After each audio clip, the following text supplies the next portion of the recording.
Electric field of charge does not depend on the test charge, but how we can prove this?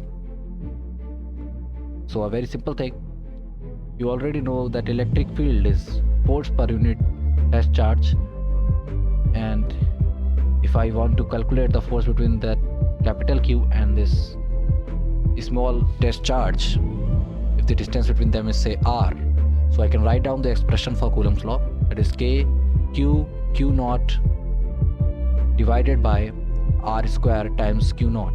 So here you can see this q naught is cancelled out, and what I have here equals to k q by r square. I've taken this q as capital, so I can write down it k capital Q by r square. This is the expression for the electric field, and you can see there is no electric charge in this expression. That electric charge is the test charge.